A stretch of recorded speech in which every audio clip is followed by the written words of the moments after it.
আসসালামু আলাইকুম রহমতুল্লাহ। গল্পটির নাম কাউকে অবহেলা করতে নেই। এক রাজার ছিল কয়েকটি ছেলে। তাদের মধ্যে একটি ছিল দেখতে যেমন কালো, আকারেও তেমনই বেঁটে। বাকি কয়জন ছিল স্বাস্থ্যবান ও সুশ্রী।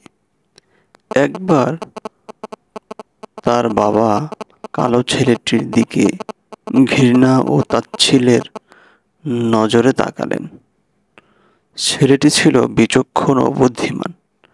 সে তার প্রজ্ঞার আলোকে বাপের এই বক্রদৃষ্টির তাৎপর্য বুঝতে পেরে বলল, আব্বা, জ্ঞানী বেটে জ্ঞানহীন বিরাট বপু স্বাস্থ্যবানদের চেয়েও মর্যাদায় উত্তম।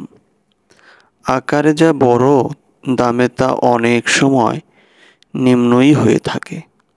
ছাগল দেখতে ছোট হলেও তার গোশত হালাল এবং খেতে ভারী মজা। কিন্তু হাতি আকারে বড়, অথচ তার গোশত অখাদ্য। এ কথা কি শোনেননি আব্বা? যে এক দুর্বল জ্ঞানী এক মোটা তাজা আহাম্মককে বলেছিল, আরব দেশের ঘোড়া যদি কাবু এবং দুর্বল হয়, তবু তার একটা ঘোড়া এক পাল গাধার চেয়ে উত্তম। ছেলের এই জ্ঞানমূলক কথা শুনে বাপ একটু হাসলেন।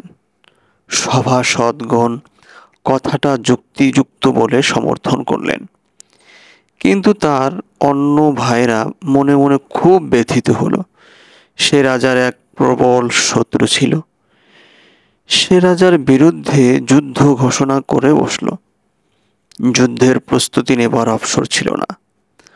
অগত্যা তার সৈন্য সামন্ত যা ছিল তাই নিয়ে অগ্রসর হলেন। উভয় পক্ষের সেনাবাহিনী মোকাবেলার জন্য প্রস্তুত। শত্রু সেনা এদের চাইতে সংখ্যায় অনেক বেশি ছিল, কিন্তু যুদ্ধে জয়লাভের আশা তারা করেই নেই। এ পক্ষের একদল সৈন্য যুদ্ধের ময়দান ছেড়ে পালাবার সুযোগ খুঁজছিল। এমনই নাজুক মুহূর্তে সর্বপ্রথমে ময়দানে অবতীর্ণ হলো সেই খাটো, বেটে, কালো, হ্যাংলা, পাতলা শাহজাদা। গুরুগম্ভীর কণ্ঠে হুঙ্কার ছেড়ে বলল, আমি এমন কাপুরুষ নই যে দেহে শেষ রক্তবিন্দু থাকতে যুদ্ধের ময়দানে পিঠ দেখাবো। জেনে রেখো, আমি সেই বীর যে সম্মুখ সমরে জীবন বিলিয়ে দেবে, তবু দেশের স্বাধীনতা এবং মর্যাদা এতটুকু ক্ষুণ্ণ হতে দেবে না। সত্যিকার অর্থে বীর পুরুষ ওই ব্যক্তি যে যুদ্ধের মাঠে নিজের জীবন বিলিয়ে দেয়, ভয়ে পালিয়ে অন্য সৈনিকদের মনোবল নষ্ট করে না। এ কথা বলেই সে শত্রু বাহিনীর উপর সাহসের সাথে তীব্র বেগে ঝাঁপিয়ে পড়ল। এবং কি আশ্চর্য, চোখের নিমিষেই বিপক্ষের কয়েকজন বিশিষ্ট সামরিক কর্মচারীকে নিহত করে ফেলল। এরপর সে পলায়ন পর সৈনিকদের উদ্দেশ্যে উদাত্ত কণ্ঠে বলল, হে দেশপ্রেমিক নৌজওয়ানগণ, বীর পুরুষের মতো সামনে অগ্রসর হও। মেয়েদের মতো ভয়ে জড়সড় হইও না। পরাধীন হয়ে বেঁচে থাকার চেয়ে দেশের স্বাধীনতা সার্বভৌম রক্ষার জন্য সম্মুখ সমরে শাহাদাত বরণ করা শত গুণে শ্রেয়। তার এই উত্তেজনাপূর্ণ ভাষণ শুনে সৈন্যদের মনোবল দ্বিগুণ বেড়ে গেল। তারপর সকলে একযোগে শত্রু বাহিনীর উপর ঝাঁপিয়ে পড়ল। যুদ্ধের গতি ফিরে গেল এবং শত্রুপক্ষ সম্পূর্ণরূপে পরাজিত হলো। যুদ্ধ শেষে বিজয়ী বেশে শাহজাদা বাপের দরবারে ফিরে এলো এবং সিংহাসন চুম্বন করে বলল, অবয়বে আমি হতে পারি ছোট, বীরত্বে বড়, তবু বিরাট বপুরা বড় হবে শুধু, এমন হয় না কভু। যুদ্ধের মাঠে ঘোড়া দরকার, যদিও তা হয় কৃষ। কাজে নাহি আসে থাকিলে গোহালে, মোটা তাজা শতবৃষ। বাদশাহ এবার আদর করে তাকে কোলে তুলে নিলেন এবং চুমু খেয়ে তাকে অবশেষ ধন্যবাদ দিলেন। এই ঘটনার পর থেকে তার উপর বাপের আদর স্নেহ দিন দিন বাড়তে লাগলো। এমনকি সেই বেটে শাহজাদাকেই পরবর্তীতে সিংহাসনের উত্তরাধিকারী সাব্যস্ত করা হলো। বাদশার এই সিদ্ধান্তে তার অন্য ছেলেরা হিংসার আগুনে জ্বলে পুড়ে মরতে লাগলো, কিন্তু তাদের করার কিছুই ছিল না।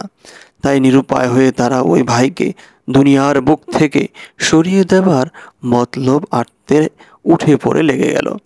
সুযোগ মতো একদিন তারা খাবারের সাথে বিষ মিশিয়ে দিল। ঘটনাক্রমে তাদের বোন জানালার ফাঁক দিয়ে সব কিছু দেখে ফেলল। বোনটিও ভাইয়ের মতো তীক্ষ্ণ, বুদ্ধিমতী ও খুব হুঁশিয়ার ছিল। তাই যখনই শাহজাদার সামনে খাবার হাজির করা হলো, ঠিক সেই মুহূর্তে বোন তার জানালার কপাট ঠাস করে বন্ধ করে দিল। বোনের এই ব্যবহারে ভাইয়ের মনে কেমন যেন খটকা লাগলো। সে তখন নিজের দিব্য জ্ঞানের আলোকে সকল রহস্য অনুধাবন করে নিল। সেই খাবার আর খেলো না, বরং বলল, জ্ঞানী গুণীরা সব মরে যাবে আর নির্গুণ অপদার্থে দল তাদের জায়গা দখল করে বসবে, এটা অসম্ভব। বাপকে ব্যাপারটা জানানো হলো। বাপ অপরাধীদেরকে ডেকে যথেষ্ট তিরস্কার করলেন এবং যথোপযুক্ত শাস্তি দিলেন। ভবিষ্যতে যাতে ভাইয়ে ভাইয়ে ঝগড়া বিবাদ না হয়, সেই জন্য দূরদর্শী বাদশাহ তার রাজত্বকে কয়েকটা প্রদেশে ভাগ করে প্রত্যেক পুত্রকে তার পছন্দ মতো প্রদেশের কর্তৃত্ব দিলেন।